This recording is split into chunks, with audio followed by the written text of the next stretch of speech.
antecedente y regulando todos los otros agrotóxicos también que tengan que registrarse, pedir autorización para su uso. A partir de ahí, Gualeguaychú, de una prohibición, sale con algo positivo, digamos que es este plan de alimentación sana, segura y soberana, como les digo, en 2018.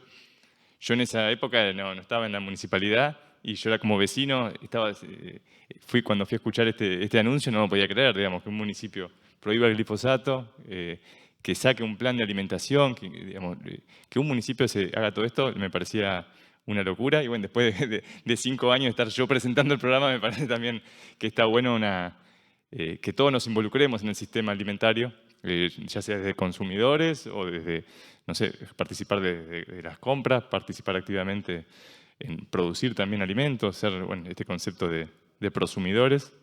Ahí se me cortó pero lo pongo ahí. Bueno, capaz voy a mirar un poquito así. Pero bueno, un poco el concepto que nosotros tenemos es sana, segura y soberana, y con ese doble juego de la seguridad, ¿no? Seguridad como inocuidad alimentaria, pero también de seguridad de que tengamos la disponibilidad de alimentos, que se vio también durante la época que no nos gusta nombrar, la pandemia amarilla, que después nos devino en otra pandemia, que hizo que la demanda de bolsones y módulos alimentarios también se disparara en los municipios, que nos hacía toda una complicación en la logística de compra, digamos, de abastecimiento de esos alimentos.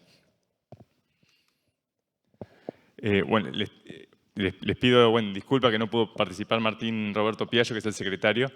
La política del PAS sale de esta mirada, digamos, de la Secretaría de Desarrollo Social, Salud y Ambiente.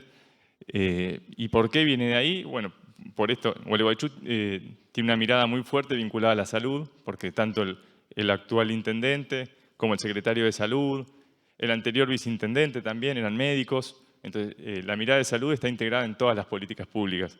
Y a partir de ahí se vinculó la cuestión ambiental, la cuestión de salud y la cuestión productiva y la economía social, ¿no? Entonces, el PAS lo entendemos como un círculo, digamos, como una economía circular, donde hay 5 ejes de trabajo que están bien marcados, pero totalmente integrados.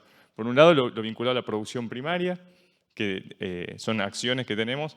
En cada eje de estos hay como un área municipal donde se hace, digamos, mucho más fuerte la política, pero lo que se busca es que sea transversal. En particular, yo vengo a representar lo que es el área de economía social junto con Alison, que somos un área que estamos más vinculados a la etapa de comercialización. Nos hacemos cargo de ese eje, pero estamos vinculados también con la producción primaria, porque estamos con los productores de la agricultura familiar, estamos vinculados con la parte con el eje de transformación y acompañando a los pequeños productores, a los trabajadores autogestionados. Después hay otro eje fuerte que es el eje de alimentación, que es el eje donde se hace la territorialización de las políticas en los centros de salud. Todos los equipos de nutricionistas que hay en cada uno de los 11 centros de salud es donde hacen las charlas, digamos, de cocina saludable, las leyes de etiquetado frontal, digamos, ahí donde se hacen carne, digamos, todas las cuestiones. Y el último eje que originalmente cuando arrancó el programa no lo teníamos en cuenta, que era la parte de reciclado. En esta economía circular, Gualeguaychú tiene uno que le llamamos el ecoparque, que es el espacio donde hay separación en origen de residuos. El origen, digamos, los residuos orgánicos se compostan y parte de ese compost se analiza en función de la resolución de SENASA y a partir de ahí se define para qué se usa, si se usa para la parte de arbolado público, si se usa para huertas y para cada uno de los ejes. Otra de las cosas que tenemos fuerte ahí en la parte de reciclado es la biofábrica. En la biofábrica tenemos una producción de bioinsumos en una reserva de las piedras, que vamos a ver más adelante. Es molesto el eco. Pero bueno, en cada uno de los ejes, lo vemos de forma parcial, pero a su vez nosotros generamos análisis por cadena en forma integral. Digamos. Entonces, cada cadena, cuando nosotros pensamos la cadena hortícola, pensamos todo junto, cada uno de los puntos, cómo desde el productor llega hasta la mesa cada uno de las producciones, ¿no? Bueno, un poco los desafíos hacia qué apunta el PAS.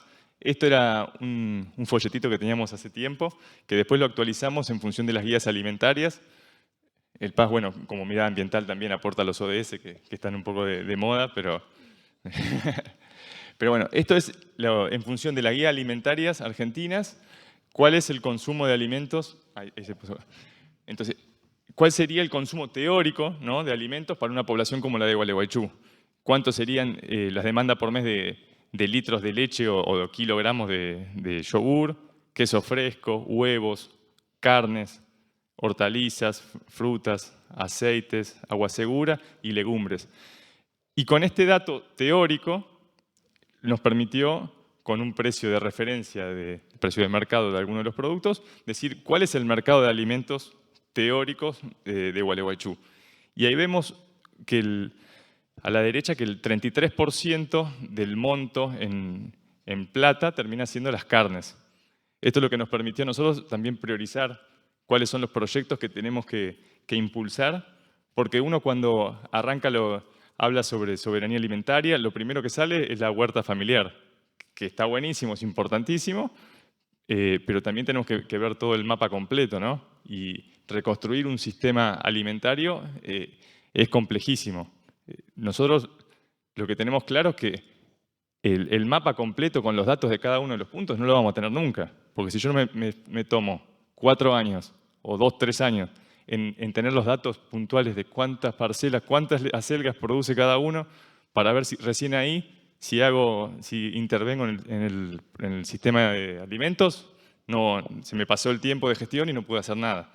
Entonces, a partir de esto nos permite cuáles son los ejes a priorizar. Entonces, carnes era un eje importantísimo, por eso con Oscar venimos laburando el tema de la sala de faena de bovinos. Otro de los ejes, bueno, sí, la parte de leche, que hoy en día Gualeguaychú no tenía. Estamos reconstruyendo una sala de pasteurización en sachetado. Y digamos, a nivel económico, esto equivale a 30.000 millones de pesos por año, que hoy en día la gran mayoría se va, porque no es producido localmente. Entonces, esto es generación de laburo, posibilidad de desarrollo local. Y no es que tiene que ser más barato ni nada. Entonces, nosotros en Gualeguaychú tenemos claro que en esta cadena de alimentos, de cadena de valor de alimentos, nuestro principal cuello de botella, en la realidad nuestra, está en la producción primaria. Nosotros tenemos que reconstruir toda esa producción primaria por la lógica que tiene también Gualeguaychú con la cercanía al mercado central y todo eso que genera bastantes inconvenientes. Este es un modelito que lo usamos nosotros también para hacernos la cabeza en dónde tenemos qué cosas se podrían producir localmente y cómo estamos en general. Nosotros hoy en día contamos, bueno, con producción de hortalizas de manera agroecológica, claro. Hoy en día ya hay un productor que está haciendo trigo agroecológico, maíz agroecológico, se lo acompañó y hoy en día ya tenemos harina agroecológica y polenta agroecológica también. Entonces, la idea es ir reconstruyendo las cadenas, por lo menos en una escala chica, no pretender hacer la mega planta de harina integral y agroecológica, sino hacer algo concreto, viable, que se sustente económicamente el lugar y a partir de eso ir ganando mercado y aceptación en los públicos, digamos, tanto de Gualeguaychú como en otros lugares. Entonces, cuando vienen de las redes de comercio justo una harina agroecológica de otro lado, nosotros decimos, sí, nosotros tenemos acá también. Entonces, intentemos de priorizarla de acá. Nosotros tenemos en Entre Ríos miel. Entonces, bueno, vos me traes la yerba de otro lado, llévate la miel de Gualeguaychú. Esas son las cosas que nosotros siempre tenemos que estar negociando y tener claro que todo lo que se pueda producir localmente lo vamos a defender. Bueno, el tema de los huevos es otra cosa que ya tenemos. El tema de la producción, a partir de la prohibición del glifosato, muchos de los que tenían ese modelo de sojero, digamos, se reconvirtieron a un modelo de ganadería regenerativa. Algunos por convicción, que hubo unos que arrancaron antes por convicción, y otros porque lo veían también como más rentable, y lo están haciendo. Hay varios productores que pasaron a este modelo. Nosotros vimos que eso también que estaba buenísimo, pero no teníamos esa carne que se producía de manera agroecológica. Termina, digamos, en un acopiador, termina quizás en una sala de faena en otro lado y capaz va a exportación o no se consume localmente. Entonces, es importante nosotros poder generar ese eslabón, que es la faena, para el consumo local de esa producción de primera calidad, digamos. bueno, con el tema de la leche es otra de las cuestiones.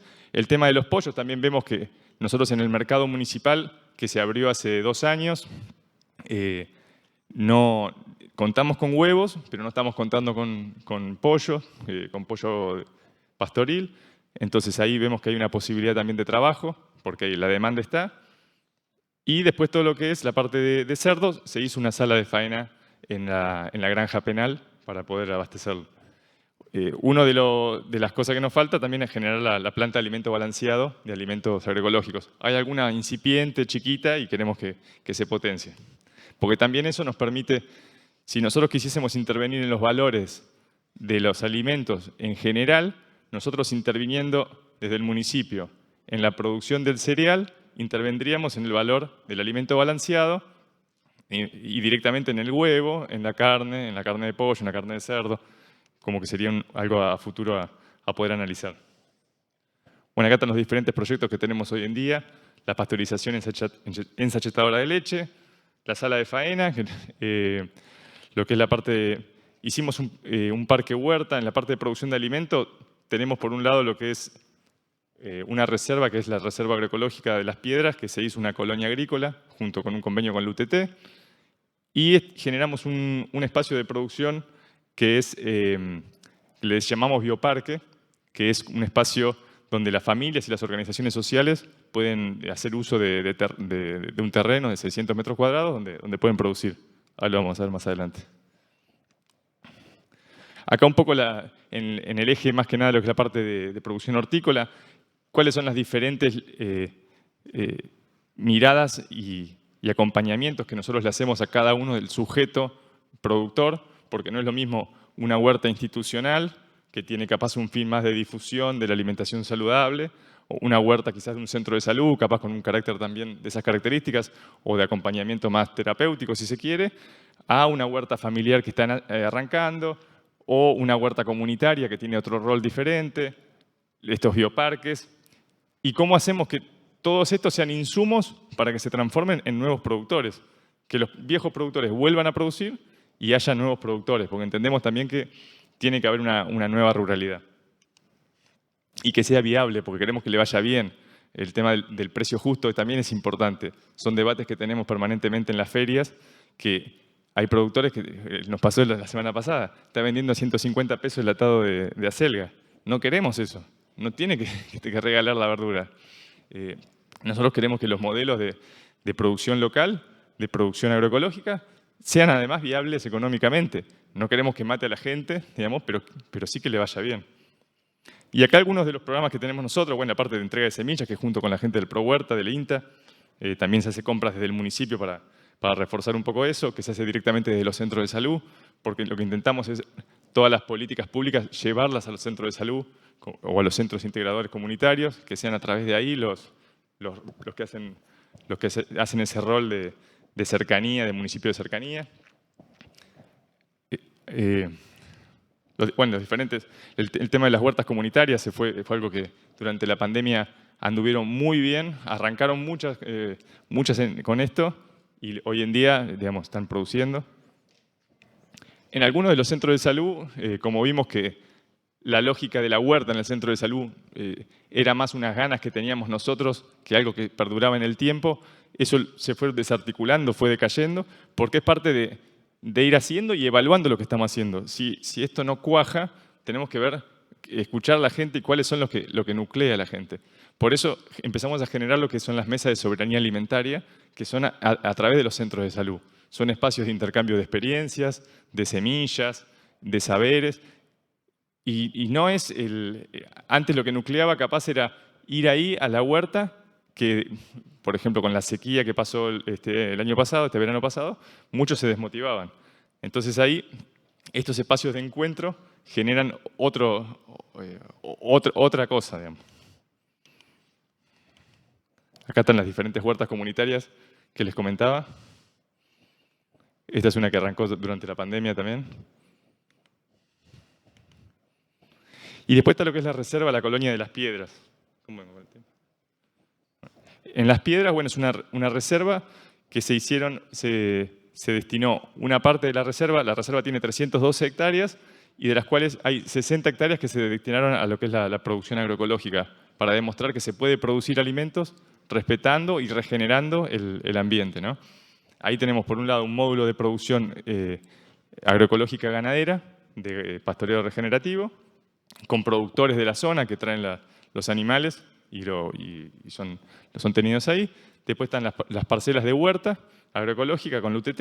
Y después tenemos también producción de miel, que hay un apicultor que lleva las colmenas ahí y paga con lo producido miel, que eso después se destina a los jardines de infantes, a los EMPI.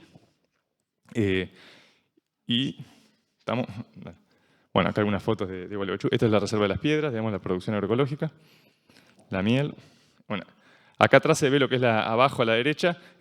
Arriba está la derecha, está el módulo de pastoreo de gallinas, y abajo la biofábrica, que es una fábrica de... La biofábrica es de 8.000 litros por lote, digamos, que es una de las más grandes.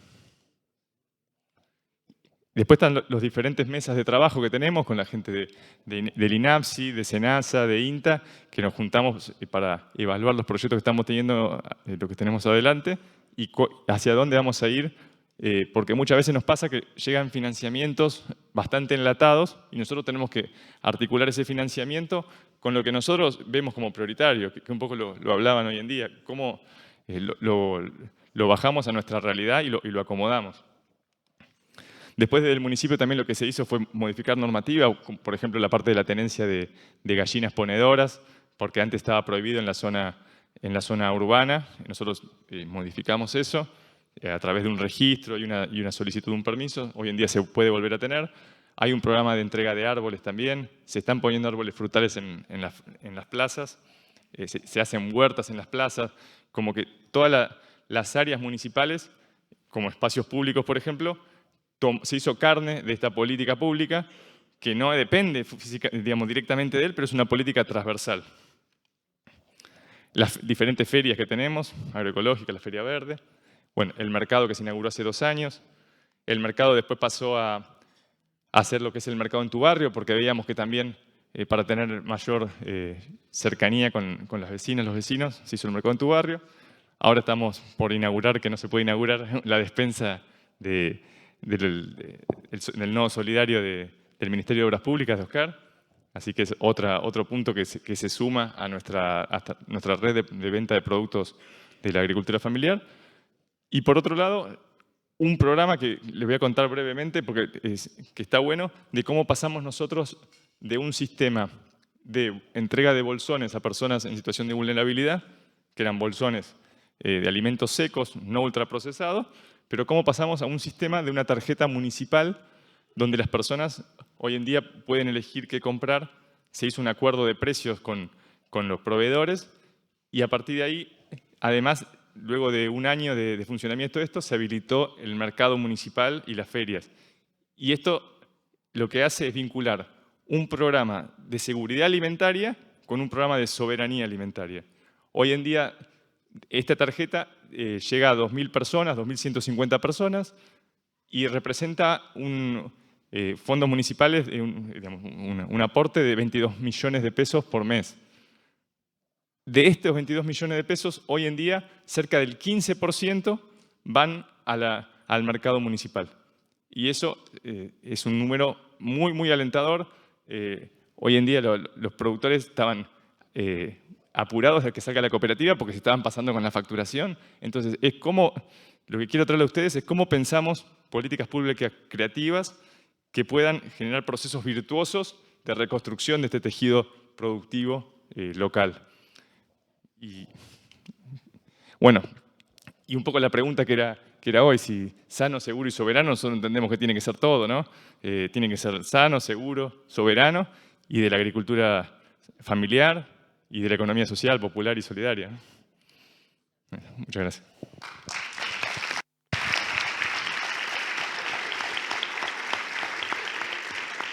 Gracias, Alberto. Y bueno, y para terminar las exposiciones, acá contamos con Luis Caballero, que es licenciado en Economía de la UBA, magíster en Economía Social en la Universidad Nacional de General Sarmiento, doctorando en Ciencias Sociales de la UBA, y desde desde el año 2000 ha trabajado en programas de proyectos en temas de desarrollo rural, cooperativismo, soberanía alimentaria, desde distintos organismos como el Ministerio de Desarrollo Social, también de la Secretaría de Agricultura Familiar, y desde el 2006 está en el INTA. Hoy actualmente es el gerente de articulación interinstitucional. Así que te damos la palabra, Luis. Gracias, Pablo. Buen día, buenas tardes a todos, todas. Voy a tratar de ser breve para así se habilita alguna posibilidad de debatir o de intercambiar algunas ideas y también porque me imagino que el hambre puede estar causando efectos. Como decía Pablo, no voy a hacer una presentación institucional, a diferencia acá de las compañeras y el compañero, de contar algún programa o de contar algo en particular que estemos haciendo, sino tratar de, un poco lo que me han pedido los organizadores, de aportar alguna reflexión que por supuesto tiene que ver con la experiencia o con la trayectoria de lo que uno viene haciendo y desde dónde lo hace. Pero en torno a esta pregunta o a este disparador que nos planteaba Pablo. Y me viene bien ahí lo que, como terminaba Chalvi, disculpen, yo lo conozco como Chalvi, de esto de qué alimentos queremos, ¿no? Ahí la pregunta del panel planteaba como una suerte de dicotomía en algunos adjetivos que le ponía la palabra, ¿no? Sanos, saludables, inocuos podría ser, seguros, soberanos. Hay otros que se fueron nombrando en el debate, en la discusión estos días, ayer, hoy, que le podríamos agregar también, ¿no? Justos, cooperativos, ¿no? Como planteó Javier desde la experiencia de la red de alimentos cooperativos. Agroecológicos, ayer Eduardo, ¿no? en la charla de ayer a la noche. Me parece que algo que también se dijo y que refleja eso, ¿no? La necesidad de, cuando le empezamos a poner distintos adjetivos a un sustantivo, es porque estamos necesitando diferenciarnos de algo que es el sentido hegemónico, ¿no? O el sentido dominante en el que se entiende eso y que de alguna manera nos parece que no está bueno o no refleja algo o queremos diferenciar en algo, ¿no? Y eso nos pasa con la agricultura familiar, campesina, indígena, con la economía social, popular, solidaria, ¿no? Y también con esto de la alimentación sana, saludable, segura, soberana, justa, cooperativa, agroecológica, ¿no? Todos esos otros adjetivos que le podemos poner. Entonces, en ese sentido, me parece que parte de la razón de eso está también en algo que se planteó ayer en el panel que estuvo Diego Montón y Hernán Lecher, ¿no? En esa caracterización que hicieron, ¿no? del sistema agroalimentario, no solo de cómo funcionan los precios y los canales concentrados, ¿no? Lo que planteaba Hernán, sino también Diego como una mirada más general del funcionamiento del sistema agroalimentario a nivel global y cuáles son las tensiones o cuáles son los debates. Y entonces ahí es que lo de lo soberano, ¿no? en esta secuencia de adjetivos, ahí aparece lo de lo soberano, que seguro todos o muchos de ustedes lo tienen presente, pero es un concepto, el de la soberanía alimentaria, es un concepto que no siempre existió, que no siempre fue parte del debate, ¿no?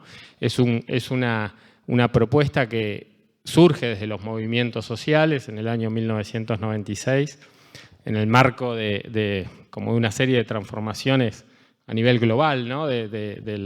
La instalación del neoliberalismo y de una serie de reordenamientos, creación de la Organización Mundial del Comercio, bueno, distintos ordenamientos en el sistema, en la arquitectura institucional, ¿no? del sistema mundial. La FAO convoca a una cumbre mundial de la alimentación en Roma a los gobiernos del mundo para discutir y para reflexionar y para instarlos a trabajar y a intervenir en el problema del hambre, el problema de la desnutrición, de la falta de acceso al alimento. Y en esa cumbre propone el concepto de seguridad alimentaria, que pone foco en que las personas puedan que se garantice el acceso a la cantidad de nutrientes necesarios para todas las personas, ¿de acuerdo? Y en ese mismo marco, en una contracumbre paralela, ¿no?, de los movimientos sociales, porque era una época de mucha efervescencia y movilización social, ¿no?, todas las protestas contra de Seattle, Génova, etcétera, ¿no?, contra de los movimientos contra la globalización, la alta globalización, etcétera, plantean que en realidad no es esa la discusión del problema del hambre del mundo, que a nivel mundial, a nivel global, ya en esa época la producción era por mucho excedentaria de las necesidades de la población total, y que el problema era un problema centralmente de distribución, y que para eso, o para poder discutir o pensar o reflexionar sobre esa cuestión, más que el concepto de seguridad alimentaria, había que plantear el concepto de soberanía alimentaria, ¿no?, que lo que venía era poner, que es un concepto que no es de carácter sanitario, de salud pública, sino que es un concepto centralmente político, ¿no?, y que ponía de manifiesto el hecho de que los pueblos, las sociedades, las comunidades, sus formas de organización, de representación, sean sujetos de poder discutir cuáles son las políticas públicas que organizan los sistemas agroalimentarios, ¿no?, quiénes son los que producen los alimentos, cómo se producen los alimentos, cuáles son las formas, las normas que reconocemos como válidas para eso, cuáles son los mecanismos y las formas en las que los alimentos se distribuyen, se comercializan, se intercambian, ¿no?, qué hábitos de consumo se proponen, se promueven, se difunden, se incentivan. Entonces, ese concepto que surge como un concepto de barricada en el debate global, yo me acuerdo que en los programas, en todos esos años, al principio, en distintos organismos del Estado, en distintos proyectos, programas, nos pasaba que si presentábamos propuestas de proyectos, de programas, hablando de soberanía alimentaria, nos decían, no, pero eso no es legal, eso no existe, no podemos crear un programa que se llame de soberanía alimentaria porque ese concepto no es válido, no está reconocido por los estados. Nosotros tenemos una ley que era la ley que venía de la época del 2001, 99, 2000, la ley del hambre más urgente, no sé si se acuerdan, quienes no son tan jóvenes, que tenía que ver con un caso de desnutrición de una chiquita en Tucumán, ¿no?, que había salido en los medios, etc. Entonces, ese era como el marco legal instituido, ¿no?, de lo que se podía discutir, de cómo había que entender, de cómo había que aproximarse a ese problema. Pero, sin embargo, en el subterráneo había un debate, había una movilización, había una organización social desde los movimientos sociales, la Vía Campesina como movimiento social internacional, el movimiento social más grande a nivel mundial, a nivel global, en 120 países del mundo, no sé cuántos millones de campesinos y campesinas. Entonces, discutiendo, confrontando, proponiendo, trayendo otras ideas, otras alternativas, ¿no?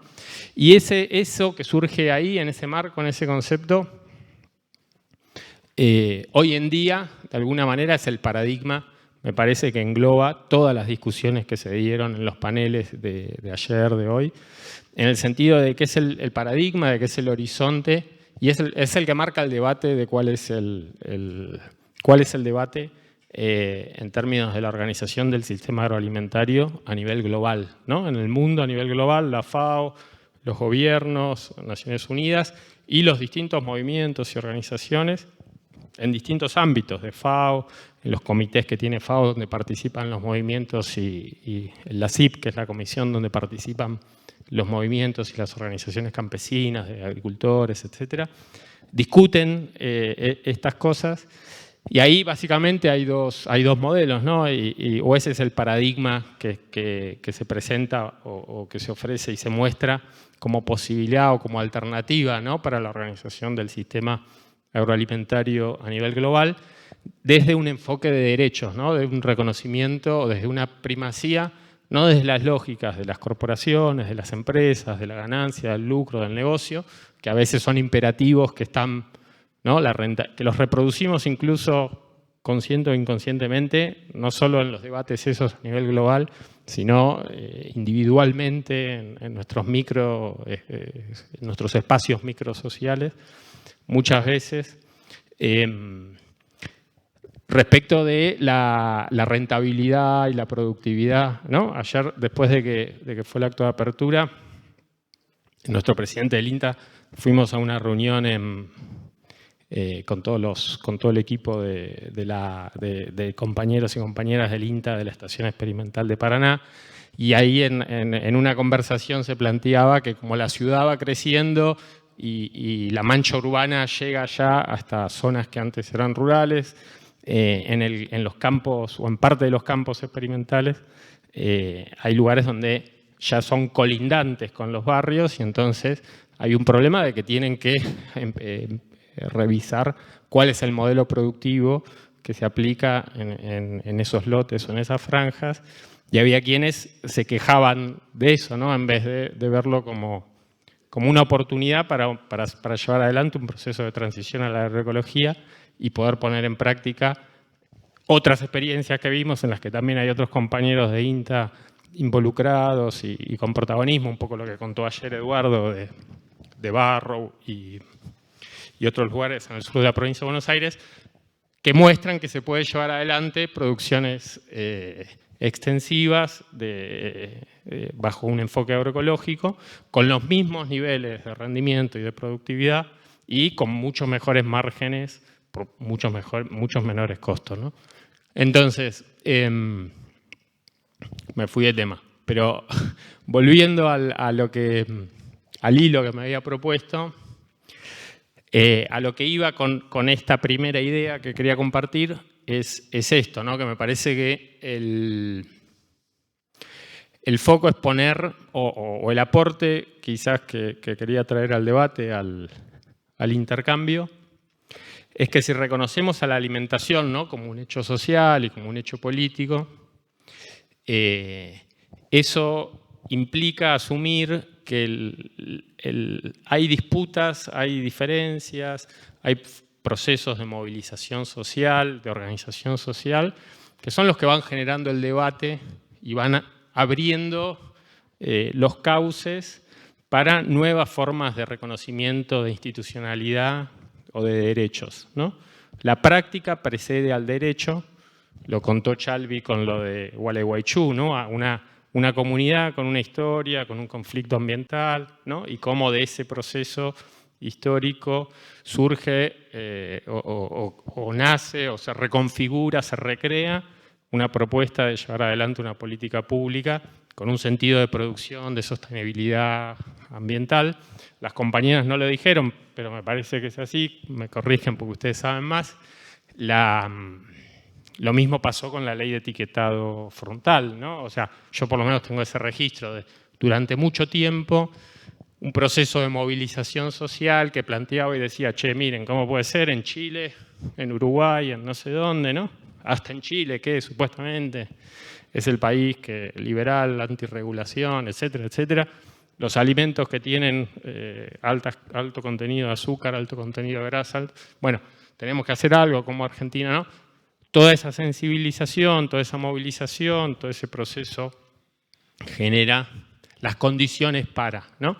Entonces lo que quiero remarcar es que otra mirada a este debate, a la mirada más sanitaria, más de la salud pública, etcétera, es pensarlo como hecho social y como hecho político, y que eso siempre implica disputa, implica diferentes miradas, diferentes actores con distintos intereses, con distintos proyectos, con distintas utopías, con distintos paradigmas que los orientan, y es necesario construir alianzas o correlaciones de fuerzas o encuentros y consensos que permitan generar esos cambios en las institucionalidades, en los derechos, en los reconocimientos. En ese sentido, me parece que hay ejemplos, ¿no? Se plantearon acá hoy varios ejemplos muy buenos, bueno, hoy y ayer no solo, ¿no? Ayer en un momento parecía que no había experiencias de Entre Ríos, ¿no? Alguien le preguntó en un panel, no sé quién, creo que fue en el último, que dijeron, ¿y en Entre Ríos qué pasa? No sé qué. Y dijeron, no, en Entre Ríos no pasa nada, no hay nada. Yo me había quedado con eso y dije, no puede ser que eso sea así, hay que hacer un reconocimiento.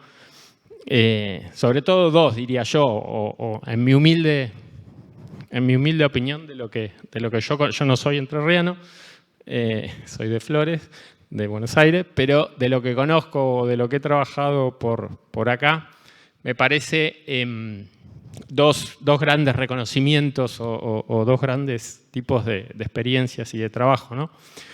Hoy estuvo Luis Preseruti esta mañana, el secretario de Economía Social de acá de la provincia de Entre Ríos, un trabajo sostenido que tiene la provincia en lo que es economía social, 10 años de esa ley de economía social, que fue una ley que fue pionera a nivel nacional, ¿no? De las primeras leyes que hubo de economía social a nivel nacional, y además una ley que él no lo dijo, porque lo debe dar por hecho, porque pensando que son todos entrerrianos, pero sé que no somos todos y todas entrerrianos acá.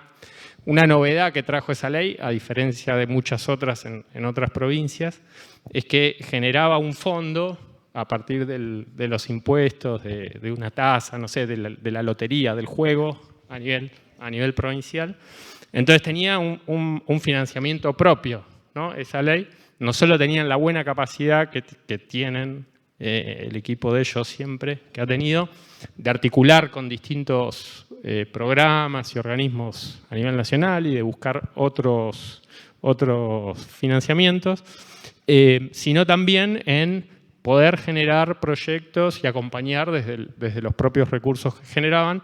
Y eso, bueno, esto que está acá sistematizado de esa experiencia de estos 10, 11, 12 años del trabajo que han venido haciendo, me parece que es un ejemplo de esto, de que hay buenas experiencias también en Entre Ríos, de políticas públicas, por un lado, orientadas a la soberanía alimentaria, con compromiso, con funcionarios que funcionan, etc. Otra, que es acá, se lo ha nombrado mucho al amigo Pablo Basso, y reconocido como organizador, pero el tipo muy humilde no ha estado nunca sentado acá hablando, hasta ahora, en lo que va del Congreso, y en realidad el ICAB y el trabajo que vienen haciendo desde el ICAB me parece que ameritaría haber sido presentado con otro...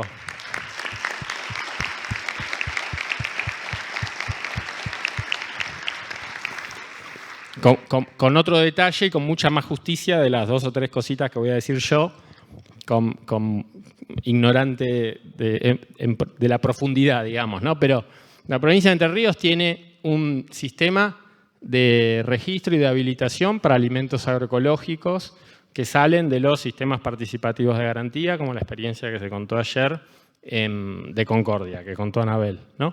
Eso es... Creo que a nivel nacional es una innovación. Bueno, Misiones y no sé si alguna otra provincia más, ¿no?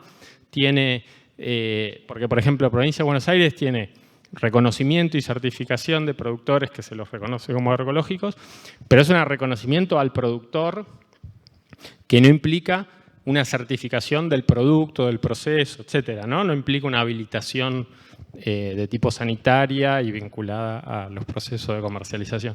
Entonces, capaz me olvido de alguna otra, pero hay una innovación en generar normativas, adaptar normativas, construir institucionalidad, ¿no? De vuelta a lo mismo de antes. Hay prácticas, hay movilización, hay organización, hay experiencias previas que son las que vienen demandando, cuestionando a contrapelo de lo hegemónico, de lo dominante, y sobre esa experiencia y sobre ese camino se habilita la posibilidad de derecho, de reconocimiento, de nueva institucionalidad. No solo la certificación de los alimentos agroecológicos, la certificación, lo voy a decir seguro con un nombre que no es el que legalmente le corresponde, pero me parece que sobre todo los compañeros y compañeras que son de otra provincia tienen que saberlo.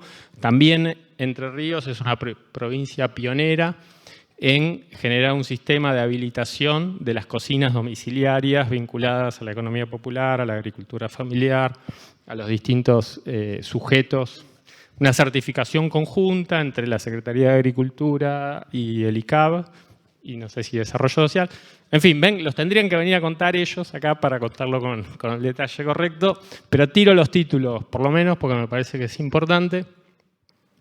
Y entonces todo ese trabajo desde el ICAB, articulado con lo que contó Preche esta mañana de las ferias, la marca de las manos entrerrianas, los mercados populares, que allá está Belén de Villaguay, Feliciano, bueno, sé que hay muchos más nuevos que bueno, lo que contó Chalvi de Gualeguaychú. Hay muchos nuevos otros que se fueron generando y no me quiero quedar desactualizado, pero hay una política, hay una construcción de integralidad en la política pública entre distintos espacios, distintas áreas, ¿no?, de gobierno, que no solo trabajan, gestionan, tienen compromisos, son militantes, sino que encuentran la manera y la capacidad, porque eso no siempre, capaz a veces parece que lo damos como por hecho, y eso es difícil y eso no siempre. Hola. No siempre está garantizado. Los pescadores artesanales de Concordia, por ejemplo, que es un caso, ¿no?, que junta un poco todo esto, yo lo conozco de costado, de rebote, porque desde INTA hemos acompañado en parte ese proceso, pero los compañeros de INTI, los compañeros de la MUNI, compañeros de la Facultad de Alimentación de Concordia, el ICAB, ¿no?, distintas instituciones trabajando en un sector que históricamente abandonado, condiciones de trabajo súper precarias, ¿no?, de mal vender el producto o venderlo en una esquina, en un semáforo, o en la ruta, o mal vendérselo a un acopiador que era el que le terminaba ganando sacando el beneficio a ese trabajo. Trabajadores que por su hábito, por su práctica, condiciones muy individuales, muy de estar solo, ¿no?, de ir a la pesca, quedarse en la isla, volver después 2 días, 3 días. Bueno, con todo, en esa realidad, un trabajo de muchos años de organización, por ejemplo, en el caso de la cooperativa de pescadores artesanales de Benito Lejerem, la Asociación de Pescadores Artesanales de Concordia, el acompañamiento del ICAP, de los ministerios, de los organismos para que tengan habilitación, para que tengan tránsito nacional, tienen una sala de elaboración, han hecho cursos de fileteado, cursos hasta de reparación y armado de sus propios botes, se han organizado como cooperativa, han pasado un oficio que era individual, solo, ¿no?, el hombre en el río, en la isla, a un proceso cooperativo, tener un vehículo para ir a llevar pescado, a traer pescado, ¿no? Bueno, un montón de cosas que son aprendizajes y cambios que son claros ejemplos, me parece, de soberanía alimentaria. Para apurar.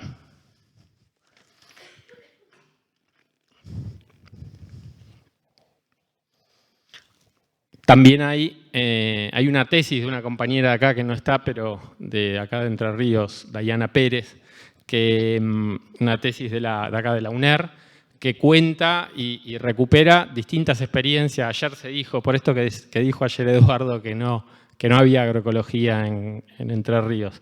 Está la tesis de Dayana Pérez, que quienes son de acá Entre Ríos la conocen y se puede buscar seguro y compartir, que ella está en póster. Bueno, es una tesis doctoral que ella lo que recupera es distintas, no me acuerdo, como 20 experiencias de producción agroecológica acá en la provincia de Entre Ríos, en la costa del Uruguay y también en esta zona de acá de Paraná. Y el trabajo de, bueno, toda esa historia por un lado, de los antecedentes, de las historias de cada uno de vida, de las fumigaciones en los pueblos, ¿no?, de cómo llegan a la agroecología, el trabajo de los técnicos, de las técnicas, de los compañeros de las distintas instancias que son grupos o plataformas de apoyo a esos procesos, ¿no?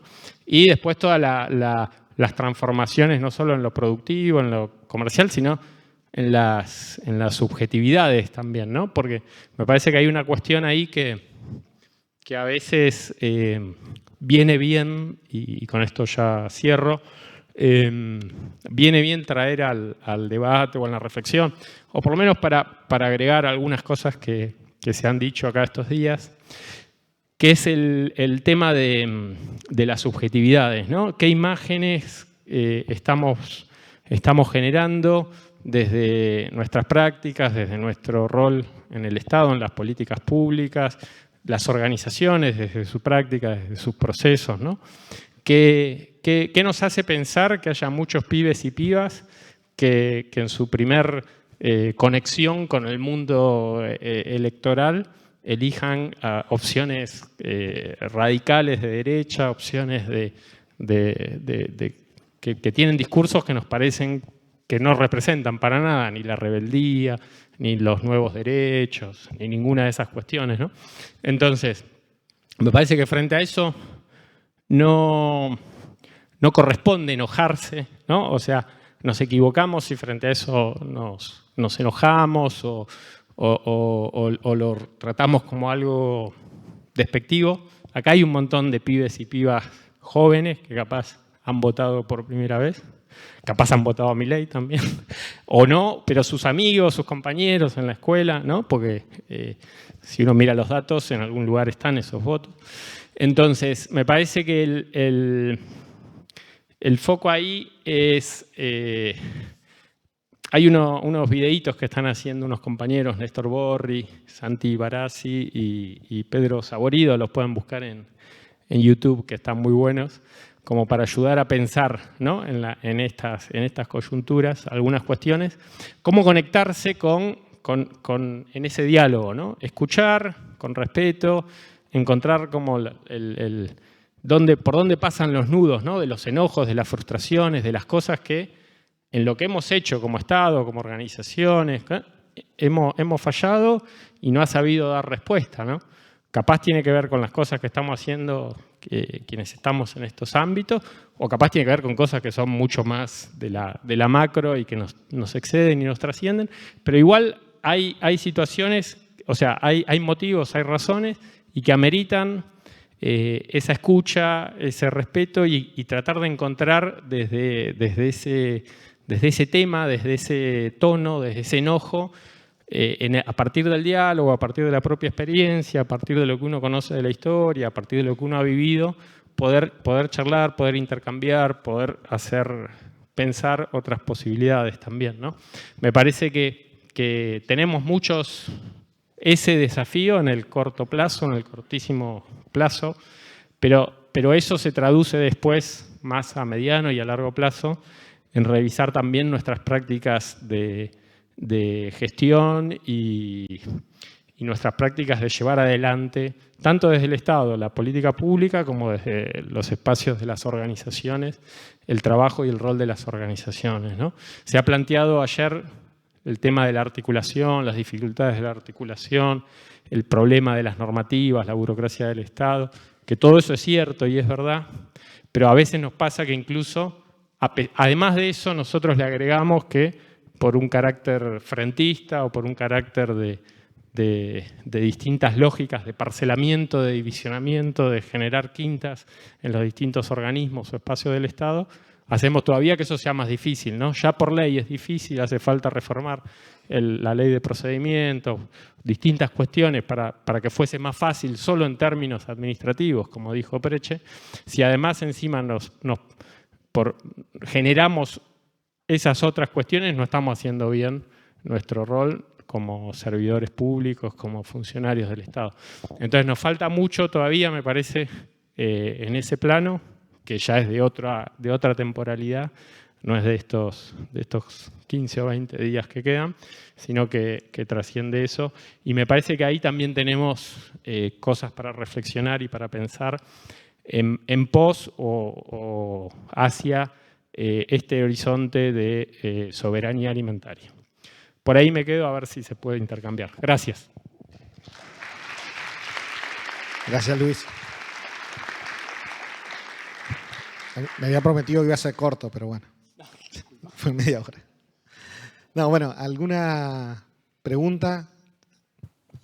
Allá, la compañera. Y de paso agradezco la atención de todos y el silencio en las exposiciones de los compañeros y compañeras. Hola, Bueno, voy a intentar de ser breve con las 3 preguntas que quiero hacer. Bueno, primero felicitar a las colegas nutricionistas, que me pone muy contenta en lo personal, porque siempre digo cuando participo en los congresos de que a las nutris por ahí nos forman más que nada para estar en espacios como centros privados o públicos, pero no en espacios de decisión política, y eso lo celebro muchísimo. Y con eso hacer 3 preguntas. Primero, en relación a las guías alimentarias, en este enfoque que quiere incorporar la FAO, me interesaría saber qué propone la FAO como sistema alimentario sostenible o cuál es su enfoque, si es, desde mi entender, tal vez una alimentación basada en plantas agroecológica o no. Después la segunda pregunta es, ¿para cuándo más o menos se espera que vayan a estar esta nueva edición de las guías? Y tercero, para la compañera de la parte de industria, en este concepto de inocuidad que se está trabajando, entiendo por ahí más que nada que está centrado tal vez a lo microbiológico, o no sé, por eso preguntar si también tienen en cuenta la presencia de residuos de agroquímicos en los alimentos en ese concepto de inocuidad, cuando se pone en foco y se trabaja sobre eso. Esas 3 preguntas eran. Gracias. Hola. Bueno, contesto sobre las guías alimentarias y sobre la participación de FAO.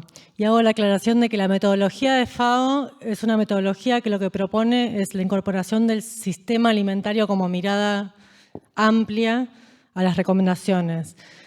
Y que más allá de la definición que tenga FAO de sistemas alimentarios sostenibles, digamos, el país es soberano, ¿no?, en elegir cuál es la mirada que van a tener esas recomendaciones. Sin desconocer, como también decía el compañero, las disputas que se generan en ese campo, ¿no? O sea, nosotros tenemos sobre la mesa un par de temas bastante candentes, entre ellos agroquímicos, pero la pregunta es cómo llega eso a la recomendación alimentaria en el campo de disputa, ¿no? Como que ahí tenemos como algo hacia adentro del país, más allá de lo que FAO propone como metodología, que más que nada lo que propone es ampliar la mirada a todos los actores de la cadena del sistema alimentario. Respecto de los tiempos, nosotros estamos terminando, no me explayé en la presentación, pero bueno, estamos terminando la 3ª etapa, que tiene que ver con tener todos los insumos listos para poder pensar las recomendaciones en las mesas participativas. Y vamos a terminar este año con esos insumos, y el año que viene, si todo sale bien, vamos a tener las recomendaciones. Y después tenemos un gran desafío de implementación, porque si no tenemos recomendaciones que después no se implementan, que nadie conoce las guías alimentarias, etcétera, etcétera, ¿no? Como que ahí tenemos otro desafío. Bueno, mi nombre es Marta Scuteri. Bueno, no, en relación a tu consulta, el abordaje es integral cuando se habla de inocuidad, digamos, de todos los tipos de peligros. Y en relación, digamos, lo que hemos empezado a incorporar ahora es la dimensión de la calidad nutricional y cómo entra esto a través de las enfermedades crónicas no transmisibles, y cómo, digamos, uno de las planteos que nos estamos haciendo es cómo como autoridad sanitaria jurisdiccional empezar a introducir ese enfoque también de lo saludable en las políticas, no solo, digamos, en el etiquetado frontal, que somos directamente autoridad de aplicación, sino ampliando un poco más la mirada. Sí.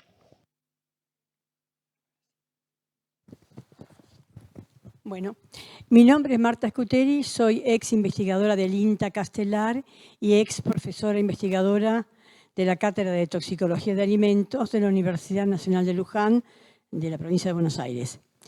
Quería hacer algunas acotaciones, en primer lugar, con respecto a los alimentos ultraprocesados. La principal característica es la carencia de micronutrientes. Si nosotros miramos la escala de las sustancias o de las situaciones que producen cáncer, la deficiencia en micronutrientes es el primer factor predominante en la aparición de cáncer. ¿Por qué son importantes los micronutrientes? Porque son factores que influyen en la excreción de las sustancias tóxicas. Entonces, si se acumulan sustancias tóxicas, en parte se debe a que no hay micronutrientes que actúan como cofactores enzimáticos y que facilitan la excreción de las sustancias extrañas, digamos. Después quería hacer una acotación con respecto a Córdoba, que justamente en la cátedra se ha estudiado que ha sido una de las provincias que más control ha hecho en la presencia de bromato de potasio como mejorador, entre comillas, del PAM.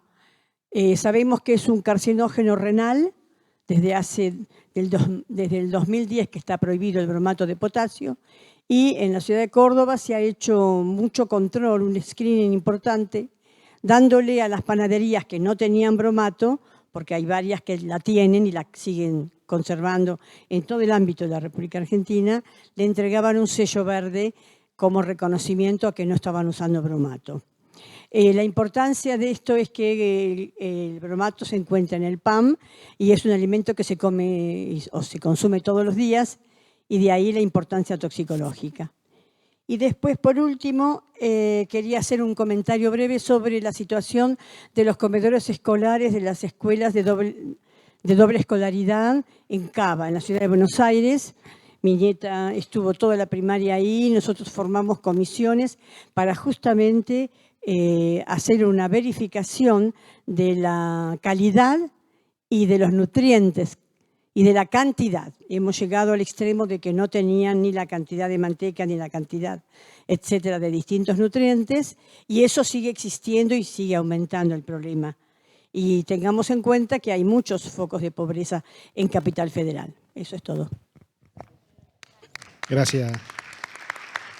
Última pregunta. Hola, buen día. Ricardo Velasco, ingeniero de alimentos. Trabajo en Formosa, en el INTI. Primero quiero hacer una reflexión. La verdad es la primera vez que participo de un congreso de estas características. Me llevo mucho aprendizaje. El análisis que estoy haciendo, la reflexión, que lo quiero dejar, no quiero que pase por alto. Mi desarrollo profesional transitó la industria de los alimentos, la pequeña y la gran industria. Trabajé muchos años en investigación también. Y bueno, por todo lo que se fue dando, aprendí esto de la producción agroecológica. Me llevo, la verdad, una semilla ahí para seguir trabajando en lo personal y profesional. Y en mi rol como ingeniero me toca acompañar desde el pequeño productor de esa agricultura familiar y también acompañar a gente que está en otra escala, en otro estadio. Entonces, muy relacionado siempre con bromatología de la provincia de Formosa, trabajamos mancomunadamente para dar garantías de inocuidad en todo lo que hace ese pequeño productor. Y la reflexión que quiero dejar es, bueno, también poner la mirada en ese pequeño productor que está buscando sostener la familia, pero también crecer económicamente. Y para poder hacerlo y poder llegar a ese 95% de la población consumidora de alimentos que está en las grandes ciudades, en algún momento va a suceder que este pequeño productor de la agricultura familiar va a tener que procesar sus alimentos y poder llegar en condiciones de dar garantías de inocuidad. Entonces también poner sobre la mesa de discusión, bueno, que en algún momento vamos a necesitar transitar procesos de agregado de valor, porque eso es lo que estamos buscando. Escuchaba la experiencia de Gualeguaychú, hoy el caso Jujuy, que está produciendo fideos a partir de esa pequeña producción. Entonces, necesariamente, quizás no es ahora, ojalá que sea en el mediano plazo, que se empiece a ver que el productor de la pequeña escala se transformó, ¿cierto? Y logró alcanzar ese mercado. Fíjense el tema de los nodos, excelente la iniciativa, pero en algún momento la conservación del alimento va a ser necesaria. Y ahí está el foco de nosotros, los que estamos muy preocupados por el tema de la seguridad alimentaria, ¿cierto? También empezar a acompañar a ese pequeño productor que vaya teniendo esa mirada y esa complementariedad en relación con qué estamos haciendo para preparar a ese pequeño productor para que también sea garante de la seguridad alimentaria. Eso lo quiero dejar y compartir como una reflexión en relación a esto de los manuales. el trabajo que están haciendo con relación con los sellos, digo, y obviamente valorizando las profesiones, yo soy un profesional universitario, entonces digo, me encantaría tener la oportunidad de poder participar como ingeniero de alimentos. Pienso también en los bromatólogos, licenciados, técnicos en bromatología, médicos veterinarios que ejercen la profesión de directores de muchas bromatologías municipales para poder ser parte de esto de construir estos manuales en los que se está trabajando. Lo dejo como también un pedido. Y por último, disculpen que sea tan largo, es decir, bueno, ¿qué estamos haciendo también desde el Estado para, entre comillas, premiar a aquellas personas, empresas, kioscos, cantinas, abarcando todas las posibilidades, cuando él tiene una iniciativa de realmente apoyar esto de que en las escuelas, en los sistemas educativos, empiecen a aparecer estos alimentos libres de sellos? ¿Qué política hay al respecto? Es una pregunta para las chicas que están trabajando en eso. Muchas gracias. Gracias. Bueno, bienvenido, compañero. Me alegro que se sienta parte. En relación a participar de los procesos de construcción de manuales y de guías, contarles que, un poco lo que decía Mal hace un rato, cada una de las provincias va a llevar adelante sus propias mesas, donde por supuesto las bromatologías participan. Ahí está José de Formosa, que tiene una gran trayectoria y un gran acompañamiento también en las políticas de alimentación y las que se llevan adelante en conjunto con Ivana Cañete, que es la referente de alimentación en esa jurisdicción. Hay algo que sucede, creo que es bastante común, que digamos, los problemas sociales, como por ejemplo la alimentación, los pensamos en términos dicotómicos, ¿no? Como si una cosa pudiese ser una o la otra. Y un poco el desafío es empezar a pensar en diversidad, ¿no? Tenemos ese gran desafío de empezar a pensar que las cosas pueden tener más de dos opciones. Necesitamos empezar a pensar en políticas públicas que lleven adelante procesos creativos. El ejemplo de Gualeguaychú es un clarísimo ejemplo de eso, de no dejar solamente que lo único que haya para hacer es un diagnóstico y se te terminó la gestión y no pudiste llevar adelante nada. La gestión significa poder llevar adelante procesos, ¿no? Desencadenar procesos. No importa cuánto es que el indicador te termine dando, pero empezar a desencadenar procesos. Y en ese sentido, el acompañamiento por parte del Estado hacia los productores de cualquier escala, yo creo que no posibilita, digo, no hay posibilidades de que el Estado no acompañe a los productores. El Estado debe acompañar a los productores de pequeña escala, de mediana escala y regular, sobre todo, a los de mayor escala, que son los que más se oponen a este tipo de regulaciones como la del etiquetado. Y la conservación no puede ir en detrimento de la salud, o la conservación no puede ir a contramano, ¿no? Del concepto de salud. No hay una consideración de que el producto conservado para poder ser vendido en escala es un producto en sí malo. Digo, que el producto tenga un sello no hace más que a que no se puede vender en las escuelas y que la publicidad que tiene ese tipo de productos sea regulada. Que se venda en supermercados no se regula, que se venda en ferias tampoco se regula. Lo que se busca es que quien está por comprar ese producto y consumirlo tenga una información que es una información que hasta este momento como consumidores no la teníamos. Entonces, lo que se busca es garantizar el derecho de la información de todos los consumidores, hasta de nosotros mismos como integrantes, ¿no? del Estado y mismo de las personas que integran la industria alimentaria. En Catamarca, por ejemplo, se lleva adelante un programa desde la Secretaría de Comercio, se llama Compre Catamarqueño.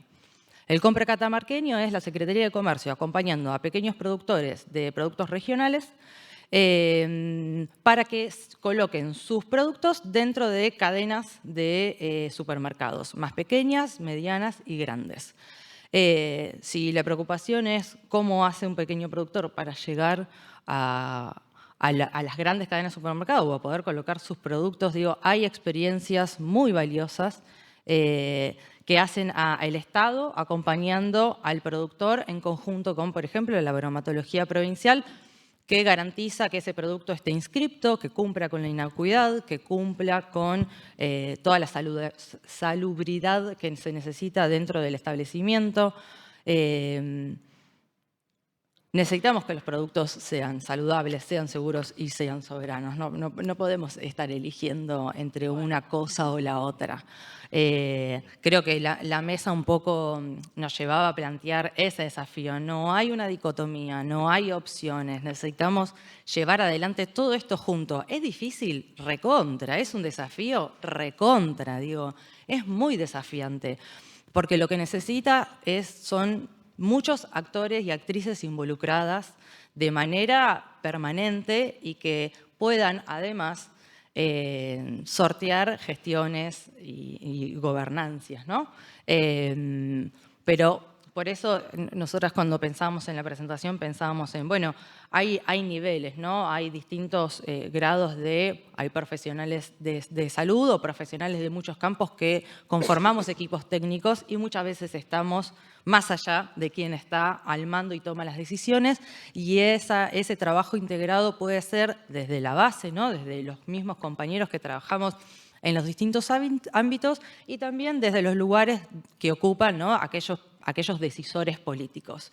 Pero no queremos que haya una única forma, ¿no? La alimentación tiene que llevarse adelante contemplando todas estas cualidades que nombraban hace un rato en la mesa. Bien, gracias, Eliana.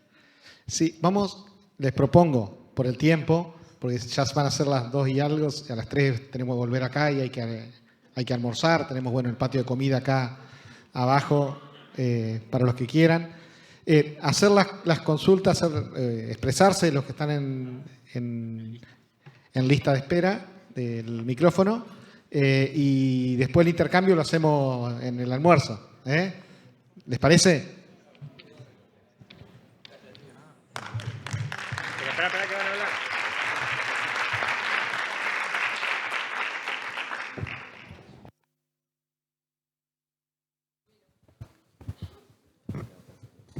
Hola, sí.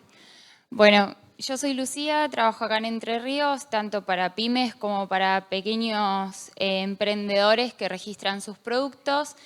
Y más que nada era por el tema de la ley de promoción de la alimentación saludable, que surgen un montón de dudas a los profesionales que tenemos que adecuar los productos a esto. No estamos acá para discutir la ley ni nada de eso, sino que es la posibilidad de compartir lo que nos pasa y consultarlo con ustedes, que también son profesionales y están mucho más cerca de aquellas personas que nos traen las leyes, ¿no? A nosotros nos toca cumplirlas.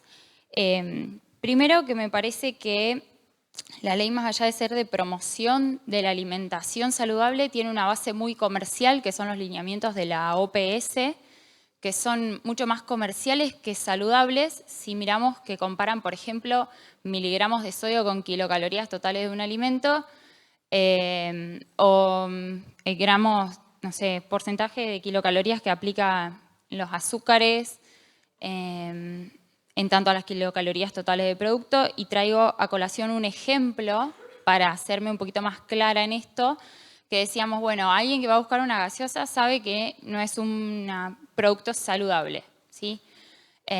Vamos a buscar una gaseosa, vemos en la góndola una que tiene un sello de exceso en azúcar y otra que tiene sello de exceso en azúcar y de exceso en sodio. Pero si damos vuelta a la tabla nutricional, puede llegar a tener más miligramos de sodio la que no tiene el sello de exceso en sodio que la que sí lo tiene, por el simple hecho de tener más azúcares y que eso aumenta las kilocalorías totales que tiene el producto. Entonces, esa es una preocupación que me surge porque mirando solamente hoy los octógonos, seguimos sin tener la información completa, sino que tenemos que dar vuelta al producto y mirar la tabla nutricional para tener la información completa. Eso por un lado. Por el otro, que hubiese estado buenísimo también incluir algo, no un sello de octógono, sino incluir algo también en lo que son aceites, azúcares, sal, porque uno lo usa en su casa para elaborar una preparación que puede ser similar a la que puede comprar en el supermercado una premezcla. Por ejemplo, una premezcla de bizcochuelo que hoy en día tiene sello de exceso en azúcar y exceso en sodio, pero yo en mi casa puedo hacerme un bizcochuelo que incluso tenga más azúcar, más sodio porque le pongo el bicarbonato a ojo, por ejemplo, aceite, y me parece que para completar esto la ley tiene su parte de educación, y acá va mi pregunta: ¿cómo va a ser toda la cuestión de educación en las escuelas en los 3 niveles? ¿Sí? Hoy la ley está y la ley no la vamos a cambiar. Quizás sería hacerle una revisión, que estaría bueno que todos podamos participar de eso. Pero mi pregunta es, más que nada hoy, ¿cómo educamos para que no solamente se miren los sellos de adelante, sino que también toda la otra información que está en las etiquetas? Gracias.